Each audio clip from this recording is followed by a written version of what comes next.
Hello, and welcome to another episode of Mari's Golden Hour. Thank you so much for joining me today. Woo-hoo-hoo-hoo-hoo. It is a jam-packed episode. At least that is my assumption. For all I know, I might peter out after 2 minutes, and that'll be that. But first off, thank you to those of you who have subscribed, commented, liked, what have you, on the platform of your choosing. I do have a YouTube channel called Mari's Golden Hour, where there are videos that I post along with the podcast episodes, in addition to it being on Podbean and Spotify, and I believe there are others, and I know I should know that, but right now my mind is mush. It has been another really long day. And wow, there is and was so much news today, just in one day. I'm on a bit of a news overload. It was so jam-packed, I was running behind for things today. I had an already jam-packed schedule, but just the news, it just kept coming and coming and coming. And I couldn't stop reading it. And it wasn't all doom and gloom. It was just like, oh, wow, that happened? Oh, wait, that's out there? Wait, I can get this? Blah. And that was just from reading news feeds and articles and little pop-ups, which I know I'm not the only one that this happens to. But, wow. Whew, okay, so here we go. Let's get crack-a-lackin'. Yeah, I'm probably dating myself by saying, let's get crack-a-lackin'. But, you know what? Go with it. So, I want to give another shout out to Tango-born Men Clenty. If you haven't watched the movie, please do so. You can see it for yourself for free to cheap on Amazon. If you are a Prime member, you can see it for free. Otherwise, you can rent it for a very, very, very low cost, or you can buy it for a low cost as well. It's all very affordable, and you are supporting the arts by doing so. The people that worked on Tango-born Men Clenty, they have worked very hard to bring you art and entertainment, so please check it out if you can. And yes, I am in it. I'm in it more than a blink and you'll miss, but I'm in it all the same. So something that I checked out that was a recommend from somebody else, it is called, I believe I have this right, Window Swap.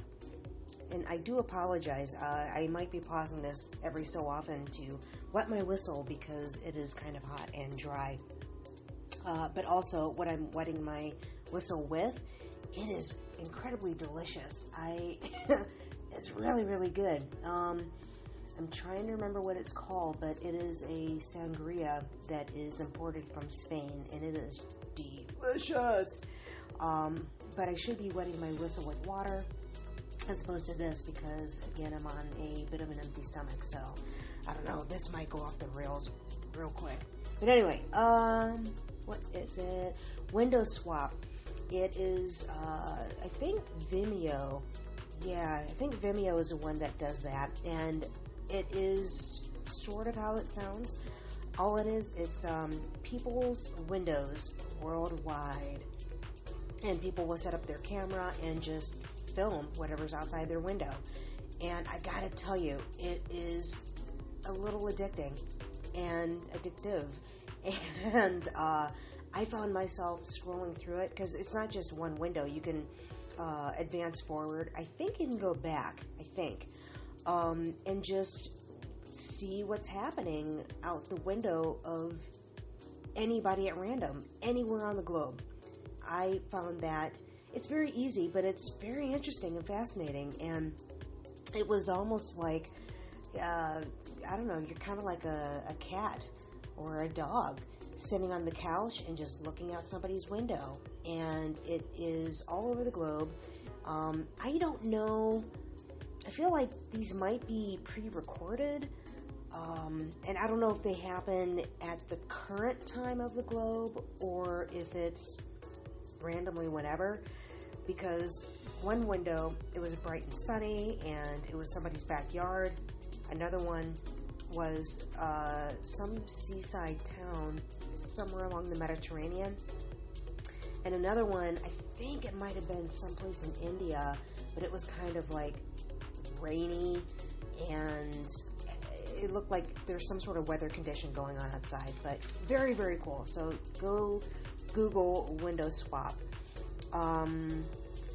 That also led me to a site called Happy Squishies. So if you are looking for fun gifts to give friends, go to the website Happy Squishies. I think, just because I know I have a lot to cover, I'm probably just going to rattle off stuff, so feel free to just Google this on your own. Yeah, and the sangria is beginning to hit me. Man, I only took like a sip, or maybe, alright, I lied, I took 3 sips. But already it's like, woo! I know I mentioned this before.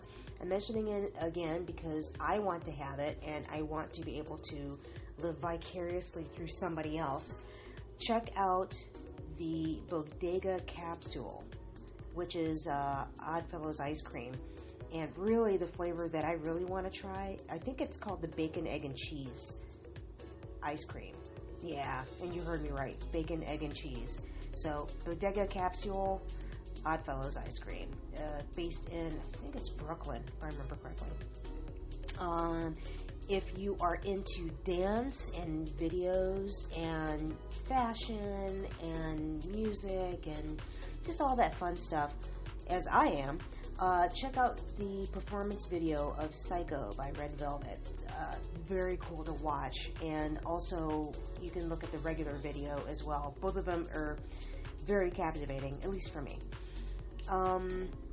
I am getting into, because 'tis the season, I'm getting into the Nightmare Before Christmas phase. Whether it's like looking at people's wedding dresses that are themed off of that, or theming a wedding off of that, the foods, the goth sites, collectibles, and all that, and namely some of the stuff I'm going to shout out here. Trader Joe's has a biscotti that is like I think they call it a pumpkin spice biscotti. I don't know, I'm sure they have some cute quirky name to go along with it. I have never ever had it in all the time that they've been doling it out for the fall season. Never looked at it, never touched it, just because there were so many other fall things out there, and you could easily spend your paycheck just getting all the pumpkin stuff that they have rolled out on the displays. And especially if you find something that you really, really like, you kind of have to hop on it because everybody will buy it up. Last year, one of those things for me was, I think it's their pumpkin ricotta ravioli. I was at Trader Joe's and minding my own business, and randomly came across just one of those crazy characters at this particular Trader Joe's that I shop at because it's in my neighborhood. And I don't know if this woman she's just one of those like eccentric wealthy women, or if she's an actor, or I don't know what, but I found her, I just found her happily amusing, and I'm not making fun of her at all. No, I was actually tickled pink by her just because of her vibe and her attitude. And so in the middle of us randomly talking to one another and striking up a conversation in the grocery store, like you do, at least I do, this guy blows past us, and he has his arms just packed with ravioli. I mean, we didn't know this at the time, but it was a pumpkin ravioli, because we're like, oh, hey, what's that? And actually, I stopped him. I didn't know who this dude was. I just flat out stopped him, and because I just saw his arms were packed. I'm like, all right, what do you have, and is it good? And so I stopped him in his tracks, and he turned around and he goes, oh yeah, this is the pumpkin ravioli, and I think he had gotten it last year they ran out. So when it came back in stock this year, he just stocked up on it. And I think he was like throwing a party or something. So he was just buying them all up. And I was like, well, did you at least save a couple for us? And I was joking, but not. He goes, oh yeah, there's still more. So, and then he like scooted really quick. But, so yeah, and actually, I could be wrong about it because I never know who I bump into. And I don't recognize people right off the bat, but it was somebody who was, at least to me, recognizable after the fact. But I was mainly just all focused on that food because, you know, I love good food. And I'd like to say who doesn't, but, you know, there's some people out there who don't like food. All right, I'm rambling, and I have so much to get into. All right.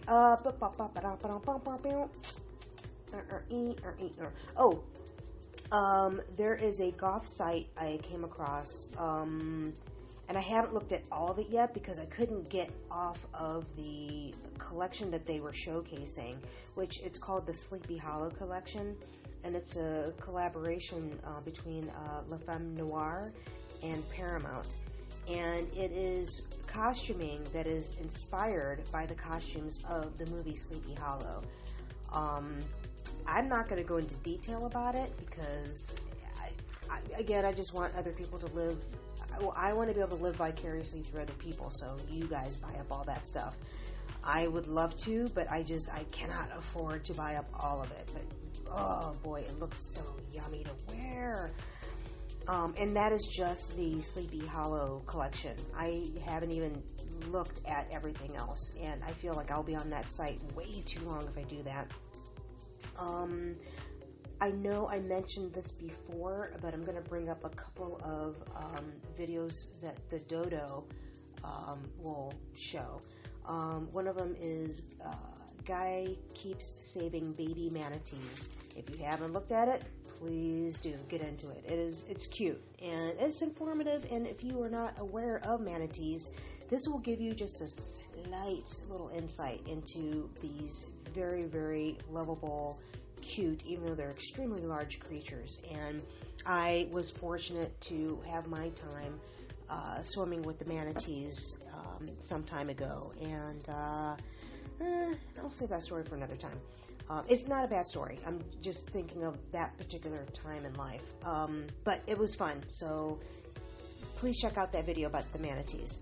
A couple other Dodo videos. One of them, this one was a new one to me. I think, if I have the title correct, because I think there's like a plethora of very cute pit bull videos out there.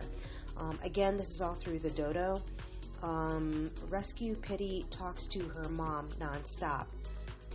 If you are ever in a bad mood, plug that in. And if you are at least not smiling or feeling a little bit uplifted after seeing that, I will be very surprised. And really, if you're not in any way, even if it is for a few seconds, please comment or something and let me know. I'd be curious to find out why and how. And maybe you are just not in a good place at that point in time. But I'm letting you know. If you do need that boost, please look at that video. It is so worth it and very, very cute. And forewarning, I think, I don't want to say all or most, but some of the Dodo videos, they can take you on that Sarah McLachlan roller coaster. And you guys know that Sarah McLachlan video, or I'm sorry, not the video, the commercial that I'm talking about. If you don't, I think if you just plug in Sarah McLachlan video, I think her commercial with the dogs, that'll be the first thing that pops up. Funny enough, it might not even be her music. It's going to be that commercial. You guys know what commercial I'm talking about. The other Dodo Pitbull video to check out. Now this one, I saw it, I think around the time that it was posted, I think, if not close to it. And it popped up in my recommends for a random reason, or probably because I looked at the other Pitbull video and liked it. This is, what is it? Oh, the pit bull. The pit bull was screaming because she was so happy. I think it's a she. And I think the title is Pit Bull Dog Screams Like a... Oh, yeah. Pit Bull Dog Screams Like a Person When He's Happy. And it's through the Dodo Pity Nation. I think that's the... If you were to go to their YouTube channel, it probably has a header of Pity Nation, and then it has nothing but a series and a slew of pit bull videos. I haven't delved into that channel because I know I won't leave for a very long time. So again, those two videos, please, please, please, please, please, if you need an emotional lift, a smile, a laugh, look at those two. Something I saw that I don't want to say randomly came up, only because I checked out one of his other podcast videos. It's the comedian Godfrey. He is a stand-up comedian. If you haven't checked his stuff out, I haven't checked out his stand-up in a while, but I remember him from his stand-up or other like talking head type videos or TV shows. But he has a podcast, and this one, again, do a YouTube search or Google it. You can pop in Godfrey podcast. But what it is, it's I call it Sade's version of WAP, W-A-P. And yes, it is that song that I think it's Megan Thee Stallion and Cardi B did. I think that's the collab. Which I'm not even going to go into WAP right now. I guess I can some other time. I don't feel strongly either way about it. I'm taking the song for what it is, and I dig it. I dig both of those ladies, and yeah, I don't have any bad things to say about it. I guess there are some that say that they taking several steps back with the feminist movement or whatever. I don't look at it that way. I look at it that they're entertainers and they're coming at something with their perspective on it. That's it. If you don't like it, just don't listen to it. But I like it, and I take it for what it is.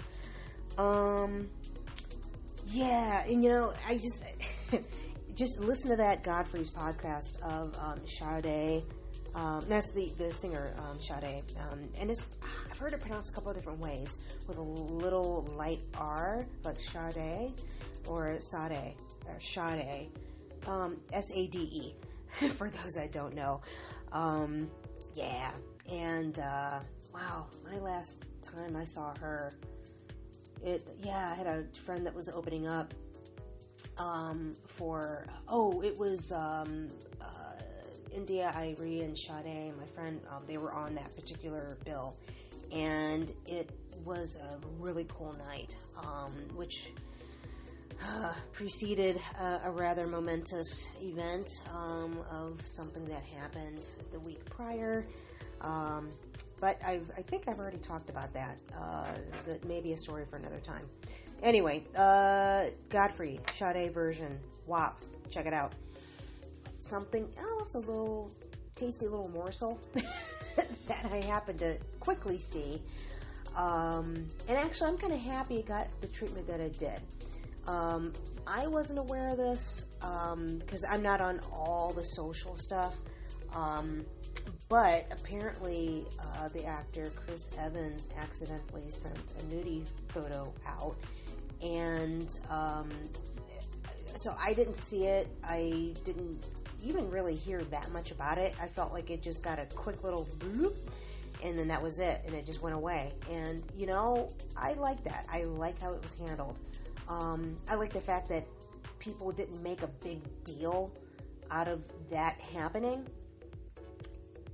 And I also like the fact that the way that he handled it was just classic, smooth, and just done. That's it.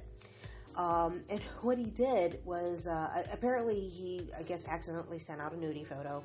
And hey, you know what? I feel like that happens with a lot of people, myself included. You know, it might not be a nudie photo, or maybe it will be one day, who knows?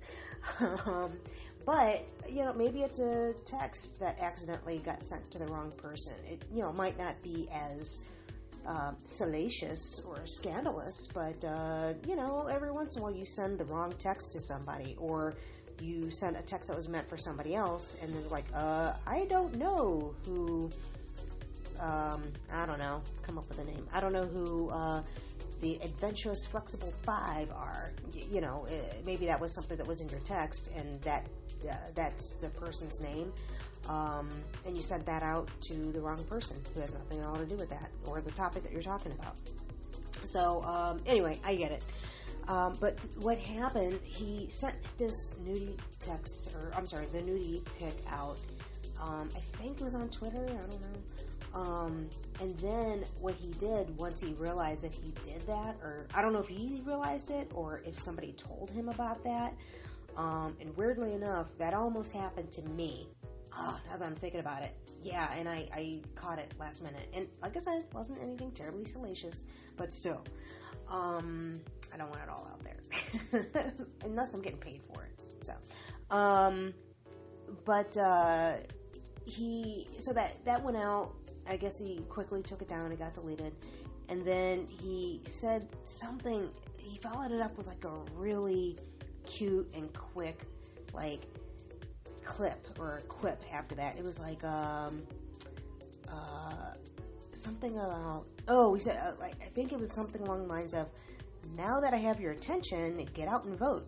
It was like that, and it was classic. I love it, and I'm there for that. So I love how he handled it, and even all the responses from other people about it, they were just as forgiving. And I don't want to say forgiving. They were just like, yeah, whoops, it happened, but, or that was cute, or, whatever. Like, he didn't get any sort of backlash from that at all whatsoever. And now, I don't know if that's because, he's looked at as Captain America. I don't know if that's because of the roles that he plays, or I think he was working on some sort of a series. I don't know if it's for cable or what. That was about both sides of the political spectrum. And he's not coming at it from one side or another. It's like, he's being how I think most of us are. And if not, maybe we should be, or, if we have the time for it, to really, really be curious. And unfortunately, some of that curiosity is cut off because of lack of time or money. But, anyway, he didn't get any sort of repercussion from that. I don't think he lost any sort of sponsorship. Corporations didn't cut ties with him in their commercial ads or whatever, as far as I know. But I don't know the man or his business, but you know what? God bless him. And I just wish that all of our things can be handled that way, because all of us make mistakes at one point in time or another. All of us have done embarrassing stuff.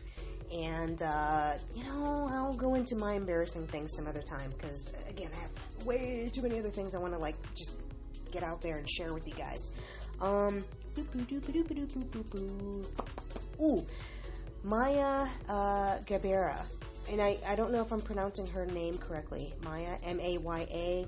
Her last name is spelled G-A-B-E-I-R-A. Maya Gabeira. She is a Brazilian surfer, and I believe I saw her in this documentary recently, and it was about this surfing family. And this family, apparently they're well known in the surfing community. And I guess even if you weren't familiar with surfing at all, once you watch this documentary, it's like, oh wow, okay, if you hear that name again, or if you see that family, oh, that's that family. And apparently it's just to digress just a little bit, that particular documentary, it's this family who, is it 8 kids, 5 kids? It's a large family. And they were all living in an RV, I believe, and just traveling around and living in that, and how the father raised the kids in a certain way, and it basically was in a way that wasn't necessarily in touch with the rest of society. And not saying that in any bad way. It's just that they were denied a lot of the. He didn't allow them to go to school, and I didn't watch the whole documentary, but I only got part of it. Anyway, I guess do a Google search on that. I'm going to move on. But anyway, back to Maya Gabeira. She's a Brazilian surfer, and she was featured in a small segment of this documentary. I'm pretty sure it's the same documentary, unless it's a different one. I don't know. I've been looking at a lot of them lately. Could have been one on skateboarding, for all I remember. But she broke the Guinness World Records title.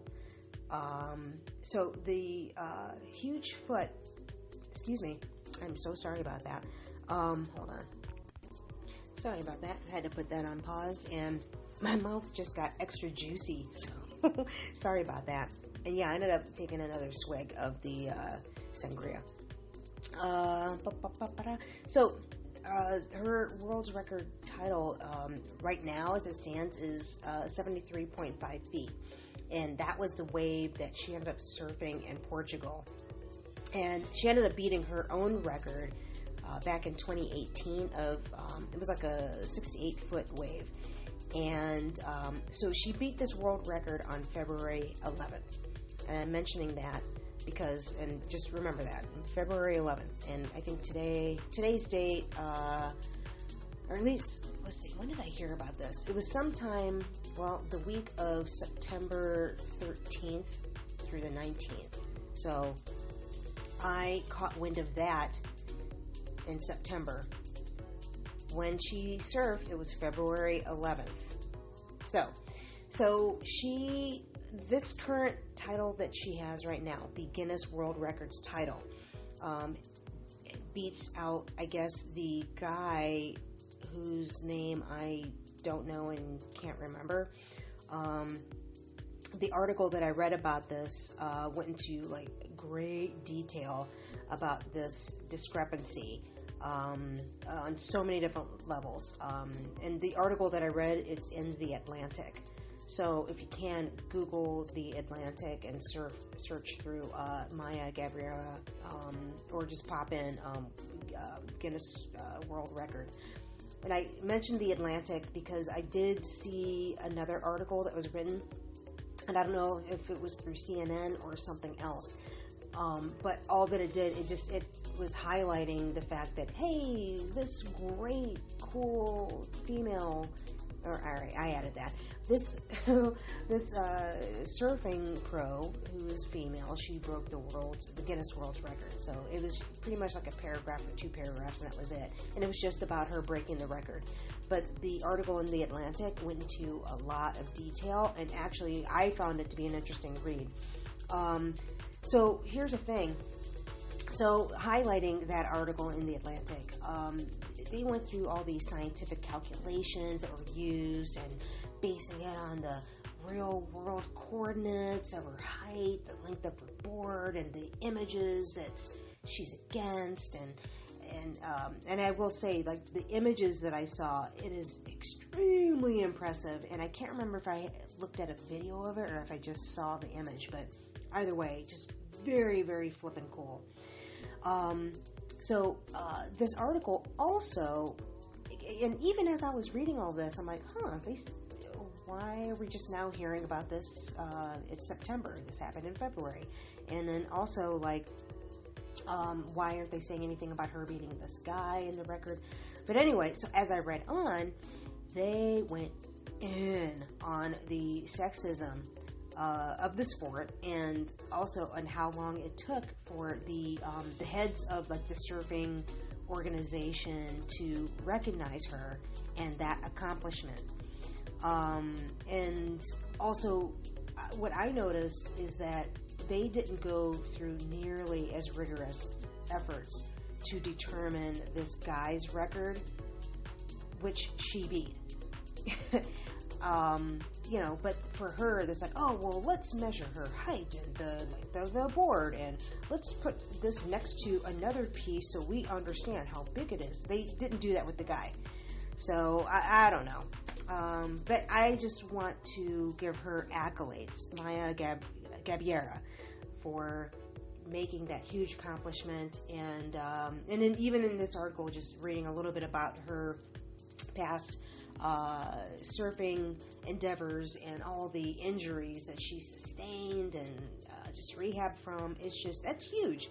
Awfully huge. So another cool thing. I mean, just somebody who is following their passion and going for it. I love that.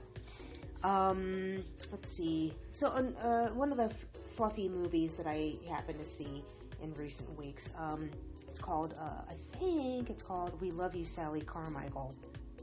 And the name grabbed me. It was a very familiar name for me. And so I clicked on it for that to see, like, whoa, what's this all about?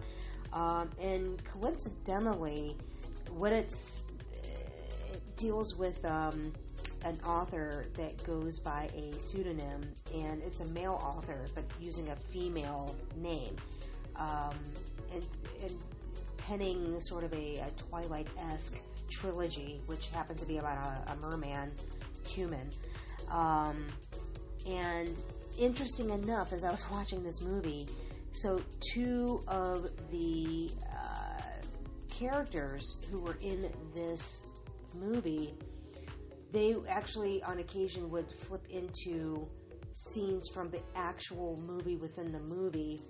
And so the guy who was playing one of the leads in the movie, who was also the lead of the movie within the movie, he was featured. I haven't watched this last season, but he was a regular on Supernatural, playing a character on there. And then also the female to his supernatural character within the movie, she too was also on Supernatural.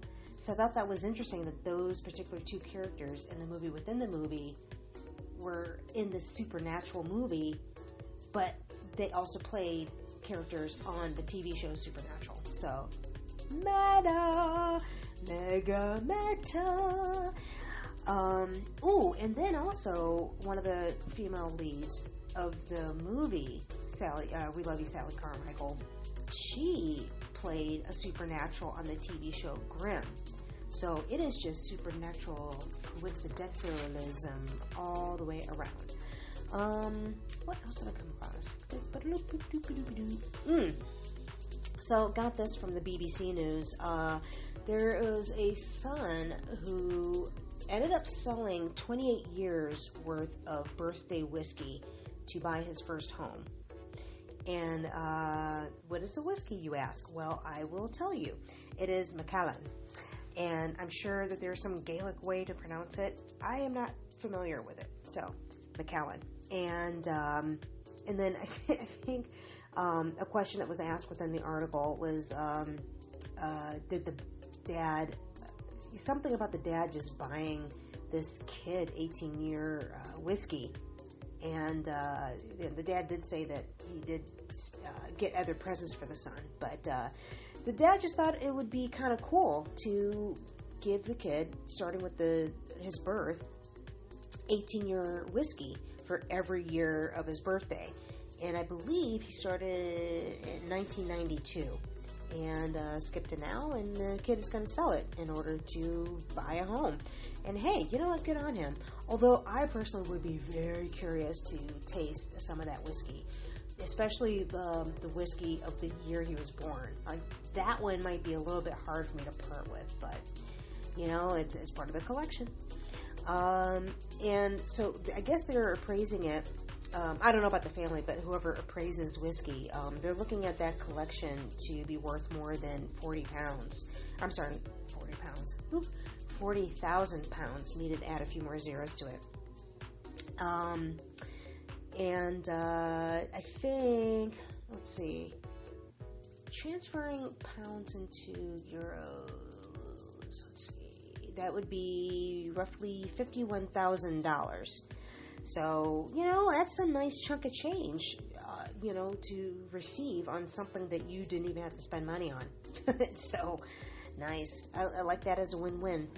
And even though the father is the one that spent the money, the father will benefit too, because the son's going to throw like dinners and holiday parties and house parties, and the dad will get a chance to hang out. And I don't know if this guy has a family, has kids, but he will have another place to hang out. So, let's see. Yeah, not much else about that. It's just that I personally would want to taste that whiskey, and I'm surprised that the kid didn't dip into that, or the guy, the gentleman, the young lad. But his dad gave him strict instructions to not open it at all, and he followed him. So there are a lot of articles and videos that I've seen over the past, I'd say, week and a half about animals, and animals pretty much doing their drive-bys out in the wild, and also just in the world, because technically we're in their world. We're all sharing land with each other, so we're bound to cross paths at some point, even if it is in the city. And actually, a few that stood out. One of them is a bear that was poolside sniffing on the toes of this dude who was sleeping.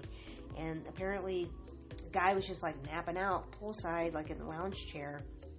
And he didn't wake up until, I think, the bear, his nose just probably like nudged his foot, and he woke up. And the guy didn't freak out, but I guess, when you see a bear, you don't. And, I hope somebody reminds me. I do have a bear story that I can share, but I'm not going to do it today. I'll have to do it another time. So somebody remind me about that. Nothing bad happened. I think the bear got startled at some point.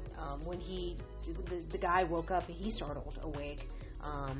And I can't remember if the guy either went back to sleep or pretended to go back to sleep, and the bear came back to sniff again, and I don't know. But the bear went off, and nothing bad happened. And another one, a stag. I think this is in Scotland.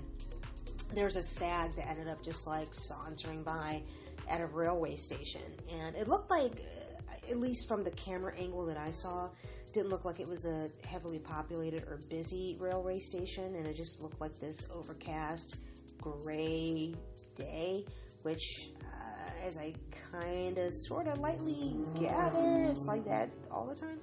But it felt like the guy who was filming it was like the only person on this platform. It was just him and this random stag that just like was sauntering on by, and the stag saw him and looked and just said, all right, you're not gonna do me any harm, and you look like a harmless human with your camera phone filming me. And that stag just kept it cool and moving and crossed through and went off in the woods to wherever it is he had to go. It was actually, it was kind of magical and majestic, now that I'm remembering it. Yeah, that was a cool one to check out. The other one that grabbed my attention, this was a leopard that took a stroll through a restaurant in South Africa. And where it was in South Africa, I guess for anybody that is in South Africa or has been, it's the Singita Ebony Lodge. That's where it took place. And that one was like, whoa, like I don't know what I would have done with that. Like the bear, I can handle. I mean, well, I've had to handle it. But a leopard, I mean, come on now. But, and that leopard, it did its drive-by, I think it, circled around, or it came through twice, because, if I remember correctly, I don't think the video was looping. I think, that leopard, took its stroll, it took its time, it's it was like this badass diva that's like, what? And it just kept it moving and took its time, looked around, and I can't remember if it was prowling for anything in particular, if it saw something there at the restaurant, but What was interesting, like even reading like the little description like below it, it was only like maybe like a 2 or 3 sentence description, and it said something about how the monkeys gave warning about a predator like being in the area. It was something to hear it. Like you had the volume on, and I think you could kind of hear like a little rumble in the leopard's throat, but just it wasn't like it was threatening anybody there at the restaurant, but it was just being a leopard. But wow, like that was some scary stuff. Like I was looking at the video and I'm like, whoa, like it kind of like gave me that paralyzed fear, you know. And really, in that situation, there is nothing anybody could have done at all except sit there, don't make any sudden moves, and just let it go. And then when it leaves, you get up and pee your pants right there, like in the seat. But yeah, everybody kept their calm. Now, I don't know if this is something that happens all the time, and likely just looking at like how the restaurant felt like it was in the jungle. So for all I know, maybe that happens all the time. But to sit there and just have that randomly happen, because you don't know. I mean, this is a predator, and it is in its environment. It's in its habitat, not yours. So you never know what could set it off. You don't know if it had already eaten, if something else in its family pissed it off, and what you're going to do by moving, it's going to, you know, make it go off on you. So, wow. That was just something to check out. What else did I come across? This artist, her name is, I think I have it right, Marta Sanchez Garcia. She did these imaginings, or reimaginings, I should say, of Disney princesses. But what she did was she put them on Vogue covers. And one of them that popped out, it's something that I did as a little ditty. I was just like a little doodle that I was sending out to some friends. And that doodle reminded me of like or not the doodle, but the picture that I saw, part of that reminded me of my doodle. And so I'm like, oh, let me check this out. Let's see where this is going. And it was very cool. I find looking at the Vogue covers way more interesting and compelling to look at than the I don't want to say reimagine, but it's apparently Disney came out with a wedding line of Disney princess inspired wedding dresses, and I looked at those and I was like, meh. I didn't find them to be all that interesting, and as expensive as wedding gowns are, and I didn't look at the price tag for these things. I don't even know if there was a price tag. There probably was. I didn't look. I just wanted to see what they look like. As much money as you're going to pay for a Disney princess dress, like, I want that thing to be spectacular. And they weren't. So, but what this artist did, Marta Sanchez Garcia, very cool. So check that out, the Vogue Disney Princess Reimagining covers. Another thing, fortunately, I caught this from the beginning to the end, and I was with it through and through. Mystery Science Theater did their riff on Hamlet, but this was the Hamlet that was done in, it was a filmed version of Hamlet that was done in 1961. It's in black and white, and all the actors spoke German. The star that's in it is Maximilian Schell. And yes, that Maximilian Schell, like the black hole Maximilian Schell, like that's how I know him. This was every theater nerd's heaven. Like, if you are a theater nerd at all, and especially if you like or love Hamlet, this is for you. I geeked out so much on this. It had really, really, really good lines as the riffs, and it's dubbed in English, so you can tell that, oh, they're speaking another language. I wonder what that is. Is it Dutch? But apparently, just me doing a little bit of research on it, it's German. So, yeah, if you can, however you can do it, please check out Mystery Science Theater 3000 Hamlet. Watch that. I can't recommend it enough. And, I think I also might have really just fallen in love with it, aside from just being a theater nerd. But before the pandemic happened, I was cast in a show for a theater company they were going to do Romeo and Juliet. And I do hope, really, really, really do hope that when things get back to some semblance of normalcy, that they will pick this up and try it again, because it was fun, even though it was only so many rehearsals in. That was fun, and it was a fun group of people, so I hope we can get back to that again. So guys, if you're listening, yes, I am still interested, I'm still in, and I will be happy to rock and roll with you guys when this all starts back up. Mystery Science Theater 3000 also did another one. Not that they don't do more, but at least the one that I saw. The movie is called Angel's Revenge. And I didn't see the whole thing. I think I got it maybe it was like quarter of the way to the end of the movie.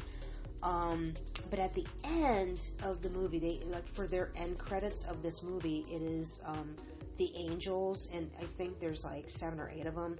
They're posing in an inverted V, basically, with the point closest to the audience. Not in a severe V, but just more of an arc in that way. And so during the end credits, Crow and Tom Servo and Mike, they're riffing even through the end credits. And did I say credits? Sorry, end credits. And one of them brought it. I don't know if it was Tom Servo or Crow, but he asked, "Oh, where's Bruce Jenner in this?" I don't know if he asked in the movie. Oh yeah, he asked "Where's Bruce Jenner in the movie?" And Mike ended up replying, "Oh, he's the one on the left." And now, so you would think, or at least I don't know, that joke serves very, very well now, but this came out back in 1995, so I don't know if it was kind of prophetic. The movie itself was made in the 60s or the 70s, but as far as when they did their riff on this, it was 1995. So I can't remember when the transitioning was happening. I don't think it was during the 90s, or maybe it was, and I just didn't know. I have no idea, but I don't know. That it was a good joke. It was a good riff. So let's see. Something that's always nice to see is that there are good Samaritans that are out there. And, I read and or see or hear things, in whatever medium, there is out there, whether it is, I don't want to, if you're watching a movie or reading the news or watching the news or listening to the radio, or you're out and about in life and you see and, hear all these bad things that are out there, and it sucks. It really does. I like to think that all of us have experienced some of this suckiness at some point in time or another, and some of us to more degree than others.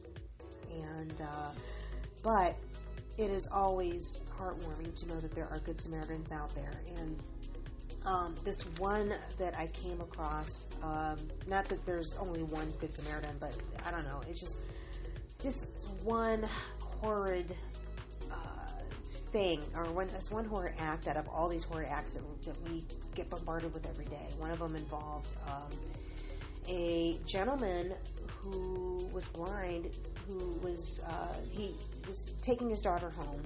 They were doing something in one part of town and going to another, and it was the span of where this one town is and going to the next. It's I think if you're taking the train, if you were to drive it, I think it might be maybe, I don't know, 35, maybe 40 minutes by car. I don't think it'd be 45 minutes. I think it'd be a little bit less than that if you're just going by car. But by train or, taking the metro or the bus, it'd be like maybe a little over an hour, maybe like hour and 15 minutes, something like that. So, number one, if you've ever taken the bus, like any public transportation, it's not always easy. It can be a pain. It's not convenient. Sometimes it doesn't run on time. It's not always good, or well, whatever. I'm sure if you've taken it, you already know all the negatives to it. So there's that. And he's going from one far off destination to another. And the gentleman is blind, and so he has to deal with potential jerks out there that'll say or do things. Other people who they're not being jerks, they're just being unaware, and maybe jostling into him or throwing a confusion his way. Not saying that they are intentionally doing this, but we've all encountered people who were unaware of their surroundings. It could be at the grocery store. It could be, unfortunately, while driving, and people are texting on their phone and just not paying attention. So just think of all those things, all right? And this gentleman is out with his daughter, and they're going home. Now, I don't know, what they were out for. I don't know if it was a work thing. I don't know if they were, doing something fun, and, he was taking his daughter out for a fun activity that was socially distanced and safe, and now they're going home. So keep in mind, all this is happening now. It's still during pandemic. There's still just that anxiety already, okay? Some asshat, and yeah, asshat, I said it, he follows them, and he tries to, in several attempts and in various ways, be it by words, enticing, whatever, tries to kidnap his daughter. And, what the hell? That is just, and fortunately there are, people did step in, and I can't remember, I can't remember if they caught this guy, but people stepped in and prevented this guy from kidnapping this man's daughter. And the daughter was young, well, she still is young. She's, only 6. And for that to go down, this jerk to do that, it doesn't matter if the guy was blind or not. That has not, it's just this guy to do that. How, flippin' sick is that? And just not right. And I like to think that this guy, was caught or apprehended in some way. I think so, because I think I remember reading that this guy who was going to kidnap, he's from San Diego. Now, he's from San Diego, so I don't know if he was just riding trains looking for people, because where this man and his daughter were picked up is nowhere near San Diego. Basically, San Diego in relation would be maybe easily an hour and a half to 2 hours away. So I don't know what was going on with this guy. I don't know if maybe there was some sort of socially distanced activity going on in an area, and then he happened to be in San Diego and decided to come up and check that out. I don't know, but still, I'm just glad that people stepped in and preventing this from happening. But I don't even want to recount this anymore or go into any detail. It's just that it made my skin crawl just reading how all this went down. So just thank you to all the good Samaritans that are out there that are stepping in and stepping up and saying something and doing something when you can see that something is obviously not right. So thank you for doing that.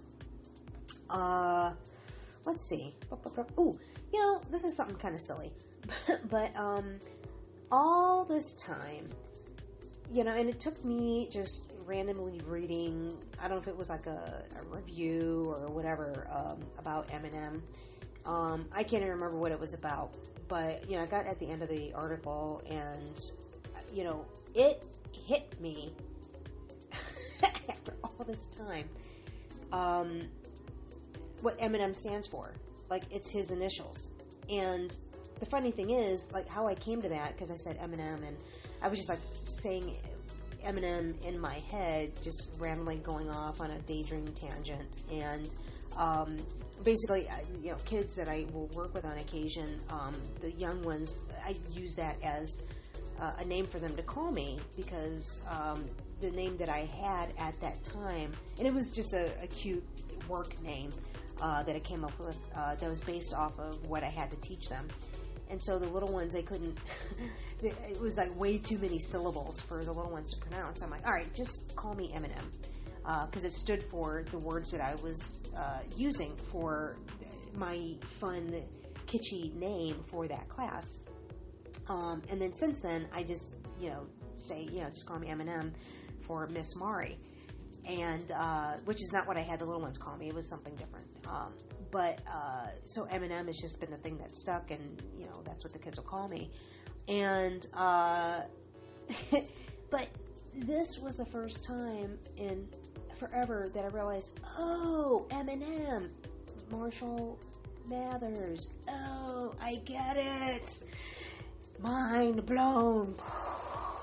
So, I don't know. I just had that aha faceplant moment with that. So, anyway, I think I mentioned this last week, or maybe week before. If you haven't, and again, this is just to help promote. This is a complete stranger. I don't know who this woman is, but it doesn't hurt just to like something if you like it. As I understand it, I guess that helps the algorithm.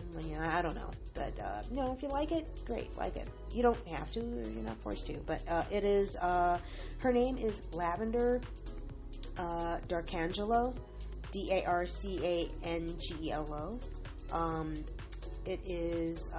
She sings "Part of Your World" from The Little Mermaid, and darn it, ever since I heard that video, it has stuck in my head and I can't get it out. So this is me torturing you all with the same thing. I shouldn't be the only one to suffer.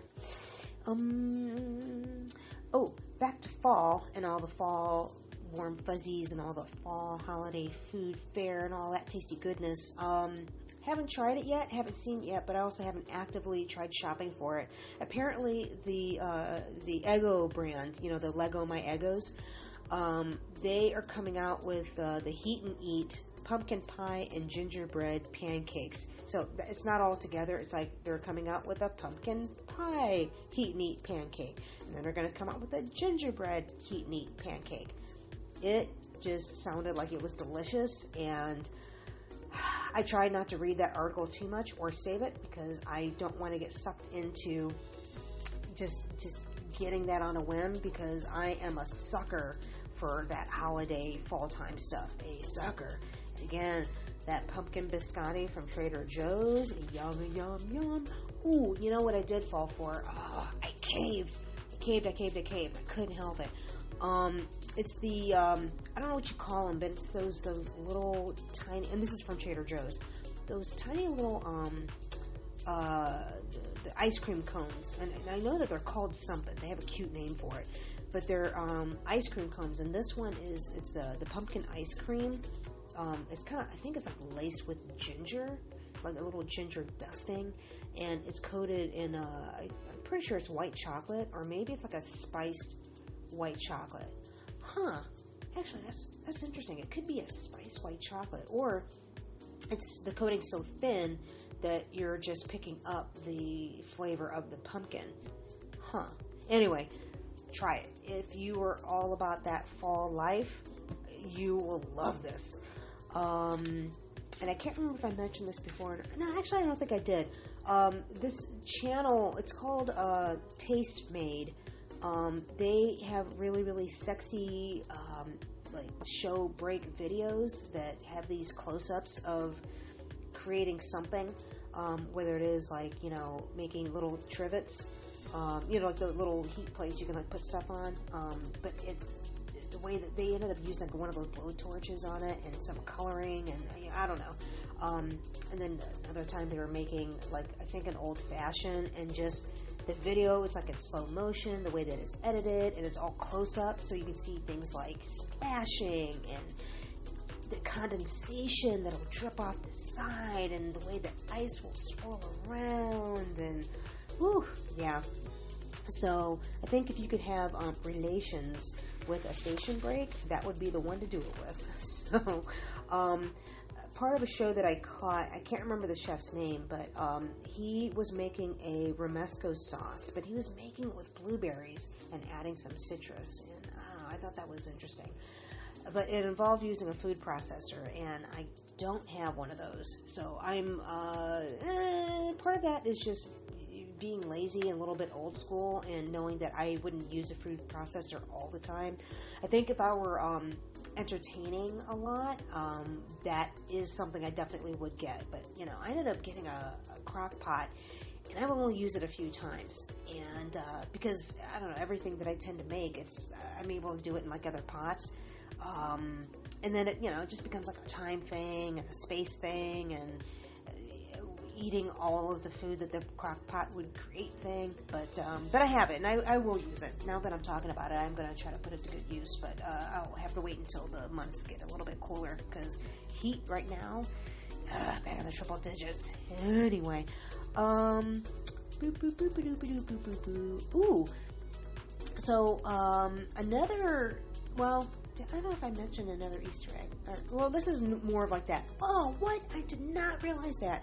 But this one is a Frozen Easter egg. So among many, many other things, I finally watched Frozen 2. I got I got made fun of so much by kids because I didn't see Frozen 2. I didn't see Moana. I didn't see Captain Underpants. There was something else I didn't see. I didn't see Sausage Party yet, but I know that one's not necessarily made for kids. Still, haven't watched it yet, but I don't know. Maybe I'll get around to it. But yeah, so I finally saw Frozen 2. I kind of looked at it for geeky, selfish reasons, only because I wanted to check out. It looked like it was going to be an interesting video review of Frozen, and other like trivia and things about it, which actually was Super Carlin Brothers. Little side note, if you haven't checked them out, if you're into like, let's see, Marvel, and this is like for the movies, if you're into Disney, Marvel, Harry Potter, what else, Pixar, there's something else that they do too, and I can't remember, but if you're into that stuff, they're fun to watch, and they've been consistent only because they have been doing their YouTube channel for quite some time. So when lockdown happened, they didn't have some of that jerky, like, what? We need to transition to what? Because this is what they've been doing for a while, among many other people that have their YouTube channels. So thank you, YouTubers. Anyway, I finally watched Frozen 2, and there was an Easter egg that's in there that I did not know until I watched Frozen 2 and was checking out a review of this, and that the Easter egg is a nod to the author that Frozen 2 is based off of, and who has written other books that Disney has indeed created or have based books off of. And the Easter egg would be the character names that allude to the name of the creator of the author, the creator. And here we go. Here it is. Hans Christoph Anna Sven. Get it? Hans Christoph Anna Sven. There you go. My mind was blown. I was like, what? That was in front of me all along, and I didn't see it. What? So, something else I watched was Hotel Transylvania 3. Boy, what a good-looking movie that is. Those animators, I swear, like, I am a fan of anybody that has that kind of talent to draw. So even if it was like, a pencil sketch, and you can do it, and it looks like something really cool. Like, I'm amazed by that. Painters, sculptors, all of that, just to create something, create that art. Like, I'm in awe, and I'm blown away, and I love people that can do that, and they share that creativity with everybody. But I saw Hotel Transylvania 3, and I really enjoyed it. And in my geekydom, and doing a little bit more research into it and checking other stuff out, the guy who directed Hotel Transylvania 3, what I didn't know was that he also directed and created, I need to research a little bit more, but he also did the Powerpuff Girls and Samurai Jack. And I have mentioned before how flippin' cool Samurai Jack is. Like, that was, like the first time I saw, and I think I just saw part of an episode the first time, and it wasn't even the very first episode that aired. I was like, what is this? And all he was doing was just walking across this never-ending landscape of snow, and you could just feel the passage of time, and you weren't bored with it at all. It's the equivalent of like looking at a movie and nobody says anything, but you are drawn in, and you're with it, and you're with it from beginning to end. And that is what that particular scene was about. Wow. And it was just nothing but the crunching of him walking in the snow. And I think I was like impressed with that sound, like, and the editing, and just all of it. But yeah, Hotel Transylvania 3, like, I've seen all three of those movies, and Adam Sandler, I swear, he grows on me with time. I would kind of poo-poo him just because it's like, oh, here's another, like, frat boy type whatever. But, man, I don't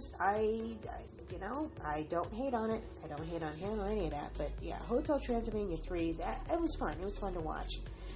Along with that, I've been looking at other, like, retro TV, and Shout Factory, which I think Shout Factory is pretty much about retro movies and television shows.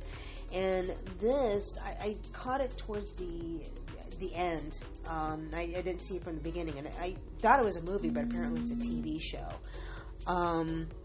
It's called A, B, and C. And apparently the TV show is called The Prisoner. It's a TV series. What? TV series. And it's a British sci-fi. But it was really interesting. It had like a really trippy plot. And I believe this aired, 1967. And this particular episode, apparently the guy was like, he had some sort of a injection, some drug was injected into him in order for these two agents to appear into his dreams. And like, basically they're appearing into his dream state. And actually, it kind of reminded me of this movie that Dennis Quaid was in called Dreamscape. Same sort of thing. Well, I don't want to say same, but because Dreamscape is a movie and it had a lot more, the stakes were a lot higher. But anyway, this TV show, A, B, and C, or The Prisoner, but this episode is called A, B, and C, had a really twisty plot, and visually it was just cool and interesting to look at, and a cool storyline. Something else I came across, Qantas apparently is offering a 7-hour flight to nowhere. And basically it's a 7-hour flight to nowhere within Australia. And, my first thought was wondering, like, all right, is this a waste of money and gas? I don't know. But apparently this particular, the plane, I guess, that they're going to use, it's something that they use for their, like, longer, lengthier flights. And I guess the windows are designed and placed in a way, they offer a lot more scenery. So this isn't like little tiny little windows that we would get on any other flight in the country. So this is more of like a scenic view, like window coverage that passengers will have.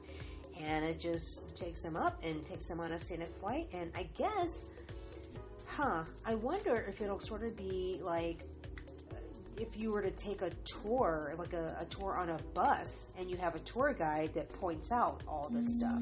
But this would just be up in a plane and just traveling around Australia for 7 hours and pointing out stuff. So, I don't know. I guess if you have the money to do it, great. It'd be nice if we could find like a more of an eco-friendly way to do that, because 7 hours for a plane to do that, just to fly around the continent, I don't know. And actually, I don't know if they're going to just fly around the continent or if they're going to travel beyond Australia to do this, but not land any place other than, they'll take off and land in Australia, but I don't know if they're going to fly to other continents and other countries. I don't know. Came across another little blip. It was this article about a billionaire who was, I guess for 4 decades, he was just doing nothing but a lot of philanthropic endeavors, and his plan, I guess, was to give away his money in need, and he was going to give it all away, and only living off of $2 million a year. And and his plan was just to do all this while he was still alive, which I can respect that, and I dig it. Why hold on to and hoard all that money only to give it away when you die? I would think you'd want to be alive to witness people enjoying being able to make other people happy and giving. I don't know. But, and on top of that, not only just seeing the joy that would bring, but, you can see where the money is spent. Instead of you kick the bucket and, you do designate your money to go one place, but through legal loopholes, maybe go someplace else. So at least this way you're alive to, you were in charge of where it goes. Let's see, Scream 5. Apparently they're planning on having that come out in January of 2022. So I guess they're in talks about that. I hold that kind of close to my heart. I have personal reasons for getting into that one. Aside from the personal reasons, just Scream, it just makes me feel nostalgic. Just that whole, it's Halloweeny. There's nostalgia involved, but yeah, it just holds a personal space in my heart. So there's a lot of love there. Anyway, so a friend sent me, and hopefully he won't mind that I'm talking about this, but he sent me something that he said was like just in time for September and October. He came across these naughty artist charcoal sketches of the top scary Halloween villains. It was very, very cool. I don't know who the artist is, and I didn't have time to deep dive and research, but it was very sexy, and also but I'm still kind of scared. It's I love it, but not so much where I would buy it and hang it up, because I don't want to scare myself that way. And yeah, I'm a scaredy cat, I'll admit it. I enjoy the movies. I'll look at them with other people. So I enjoy the group meets and watching a scary movie together. I love that. So I don't know. That's out there. That's cool. Maybe that's your jam, where you would purchase the artist renditions of the naughty Halloween villains. I don't know. What else did I see? Saw this movie. I remember actually. I think I saw it years ago, but it's called Cashback, and I remember liking it then. But I decided to give it another watch. And it is an interesting film. Basically, it is visually interesting. There's a lot of cool camera tricks and camera angles that they use in it. And I think when I saw it, it might have been around the time that it was released. I think. But yeah, seeing it now, I can see where it is a little bit problematic now. And it's not like this was released all that long ago. But problematic stuff aside, it is visually interesting to watch, but it is problematic. Not the whole entire movie, just in bits and pieces. Man, I hate having to read this one, or the fact that I did read it, or, that it even happened. But apparently there's this, a doctor in Kentucky, who was a doctor in infectious diseases, who ended up passing away from COVID.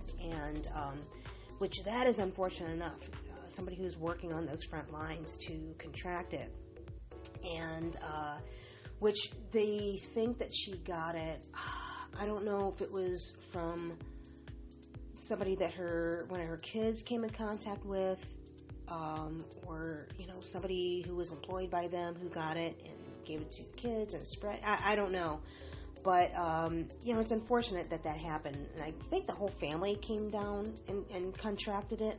And everybody else slowly got better, but she didn't. And, so unfortunately, she passed away, but she was an emphatic supporter of people wearing their mask and the importance of wearing your mask. Wear the mask, wear the mask, wear the mask, because it will stop, prevent, slow down all of this. The other takeaway from this article, though, was the husband, I guess, was quoted a lot within this article, and he said something along the lines of, like, how he was going on with her tireless efforts in the fight, and, in her job, and at work. She's the one that, he listed all these things she did at home, like, she was cleaning, she was cooking, she dealt with the finances, and she worked, and she was on the board of whatever, and the kids, and, all that stuff. And I'm thinking, like, okay, he just mentioned all the stuff that she did, which is a lot. What did he do? Was he like a stay-at-home dad, and maybe he was raising the kids? Was he unemployed, or maybe was he working all the time? But, what did he do?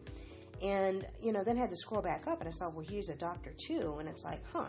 So I don't know, I was just kind of giving a little bit of side-eye, and I don't know if it's me just being a little bit jaded or whatever, but it's like, so you're going to let her do all this work, and you're not going to do anything? Oh, you're a doctor. Oh, okay. Well, she's a doctor too, and she's doing everything. So I don't know. I had to put a stop to that, because I am not in that household or part of that marriage, or I don't even know these people, and I'm already getting affected and getting my feathers ruffled, and I had to stop that. So, because that's not healthy. As I'm sure many are aware, Ruth Bader Ginsburg passed away, and she passed away Friday, September 18th, and I'm not too sure if the news spread out that morning or that afternoon. I'm thinking it was maybe afternoon or late afternoon, but I saw it late Friday evening, or mid-evening. Excuse me, I'm bringing all this up for a point. So this woman, as we all know, and if you don't, you should know, just amazing, and another advocate and an ally, and smart and funny, and just really, really cool. And even if read the articles, that's great, but if you ever get a chance, I was fortunate enough, I was invited by a friend to see a screening of RBG, or the Notorious RBG.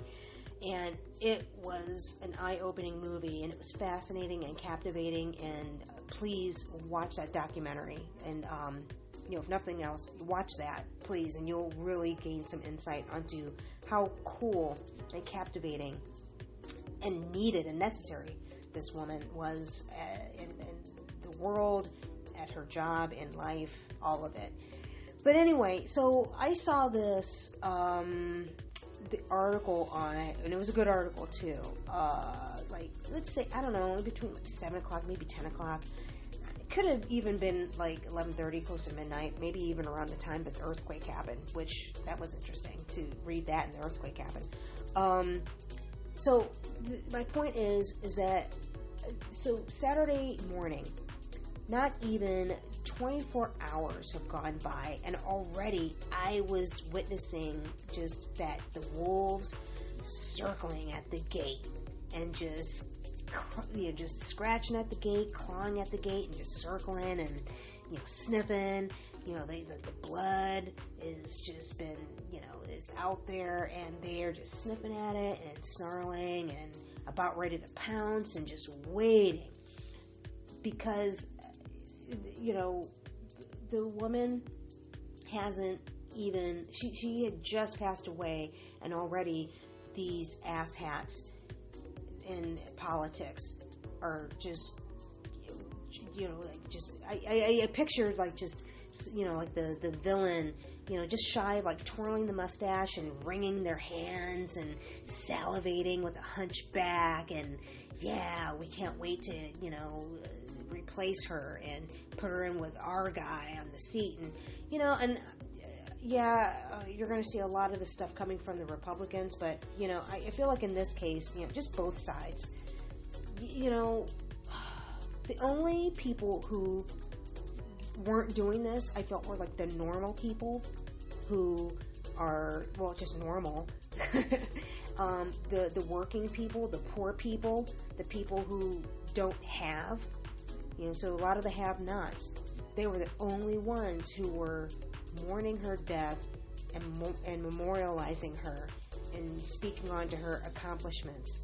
Like, basically, her seat was still warm, and already these asses were in politics were just like, oh, I can't wait, and oh, what are we gonna do? And they're just planning their next move. Like, let's put that crap on pause. And heck, it's a weekend, it's a Saturday, and on top of it, she just passed away. So let's reflect on her. Let's mourn her and memorialize her. So, rest in peace, RBG, the Notorious RBG, and check that out.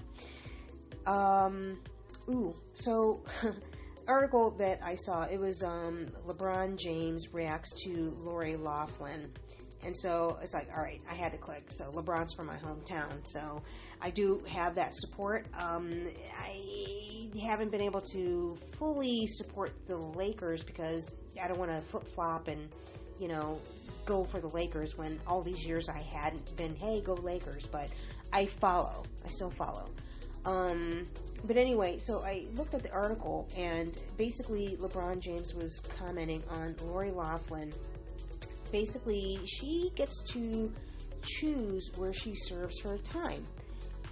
Now, as a refresher, Lori Loughlin, along with other parents, some are famous and others we are not aware of, but the famous ones, they have been, one in particular served her time in jail. I think she's out or she's still serving it, but I equate what I'm trying to remember her name, Felicity Huffman, I equate what she did, at least how she handled it, similar to Martha Stewart, who, you know what, you did this crime, go in and do your time. That's it.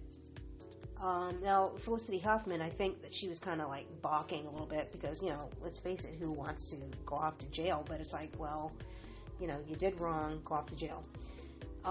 What I don't like is a lot of these men will often not go to jail or serve time.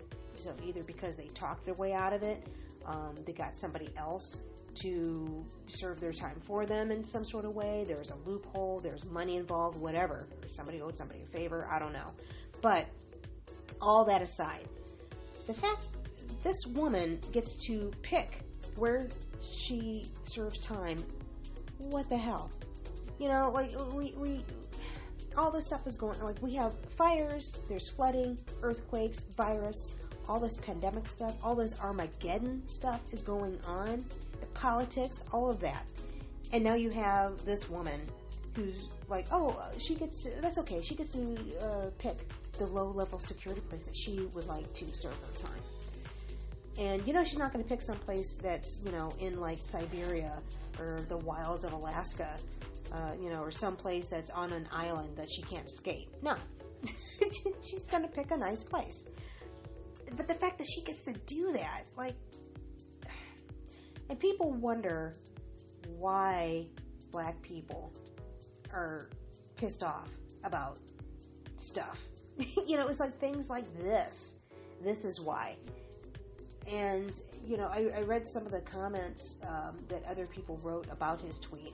And so all I can say is if you are curious and feel like doing just, it's not even a deep dive. It's not a very long article. Go check that out. Because I was just like, see, this is why. So, yeah, overall, it's just that, okay, she did that crime. Everybody knows it. The world knows it. She says she should serve her time. Now, again, if the shoe were on somebody else's foot, either somebody else's foot who didn't have fame behind them, or a foot of somebody else of color, they likely might not have been given the same shake. It would definitely not have been fair. And that is what really anybody is asking. We get the same treatment. So if I decided I want to have my kid, go off to a certain college and I'm going to use money to sway that decision, and if that is illegal to do, then yeah, I should be reprimanded for that. Now, if the reprimand is to have like a little light hand slap, great, I get the light hand slap, and along with the celebrity that got that light hand slap. Or if the celebrity didn't get a hand slap, then I shouldn't get one either for doing the same damn thing. So, all right, moving along. There's a physician accused of performing unnecessary or unwanted hysterectomies in an ICE detention.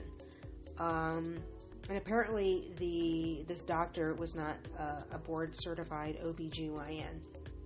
And apparently, as it turns out, I guess practically everybody that he sees ends up getting a hysterectomy.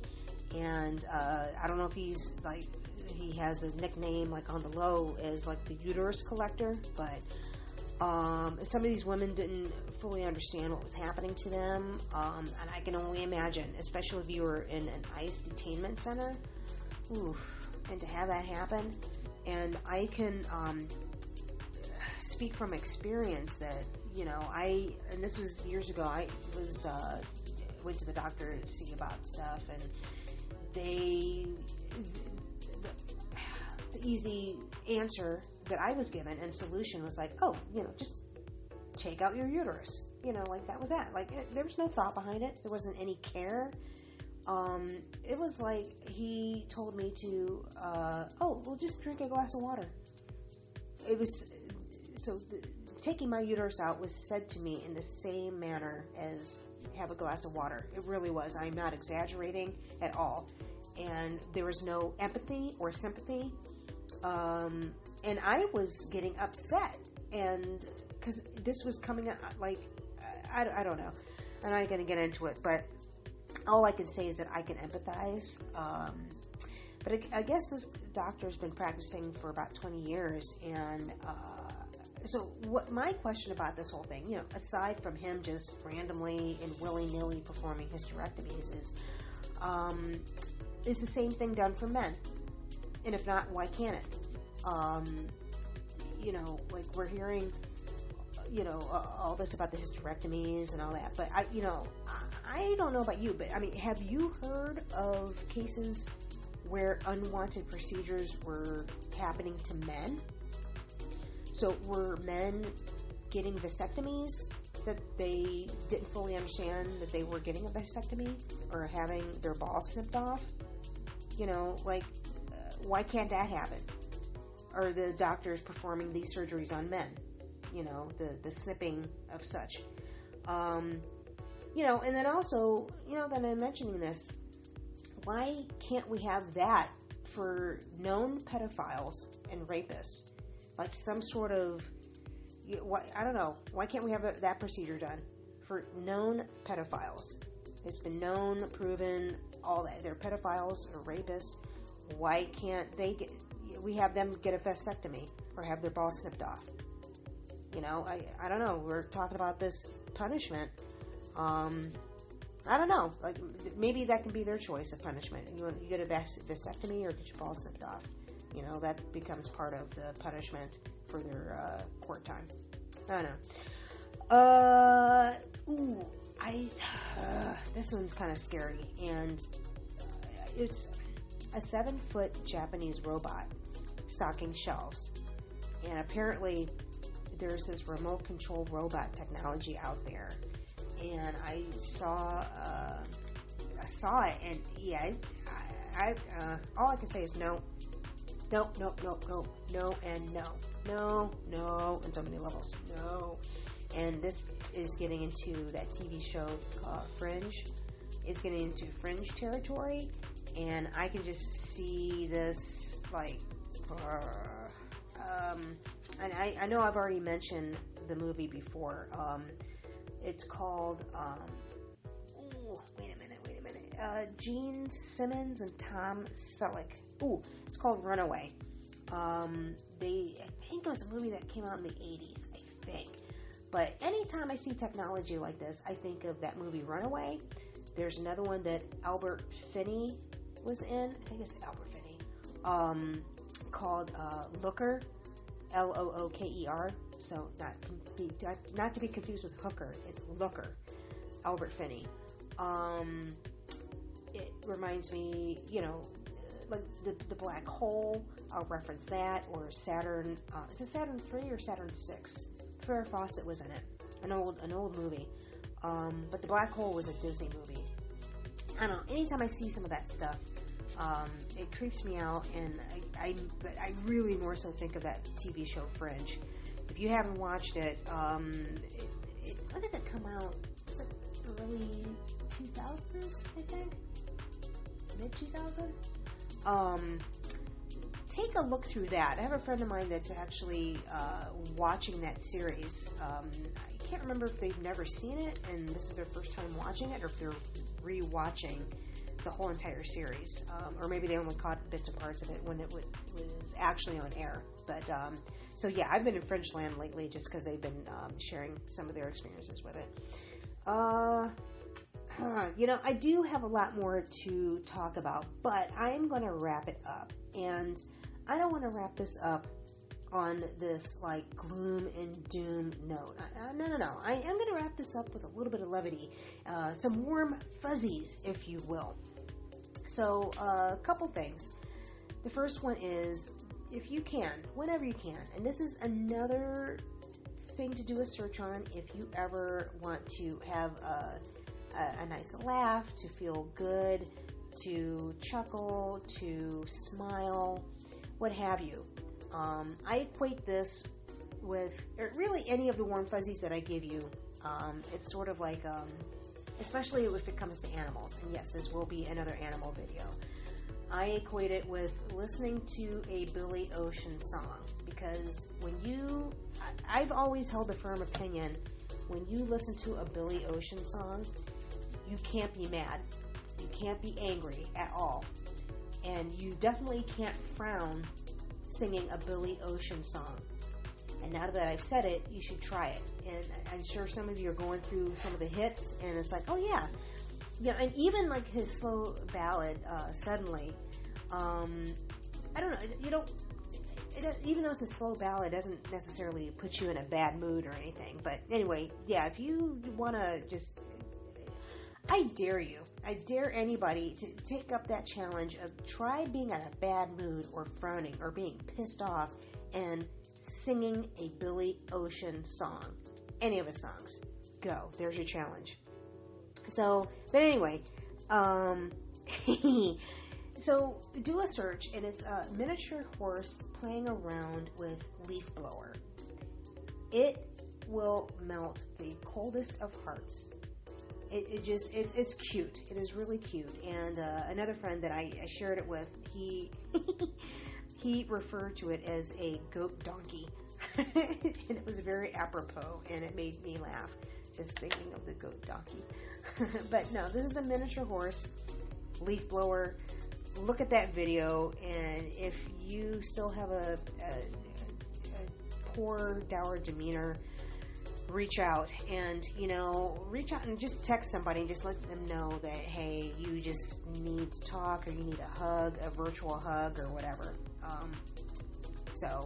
And then the other thing that I'll leave you with that, and I will end after this, is it's something. It's a quote, basically. It's something that a colleague of mine mentioned earlier in the afternoon. And I love it. And it's something that's going to stay with me, I think, for a while. And so it's not my quote. I didn't come up with this, but my colleague did. And what she said was, be graceful with yourself. Be graceful with yourself. And with that, I'm going to bid you adieu. And I will say, have a graceful golden hour.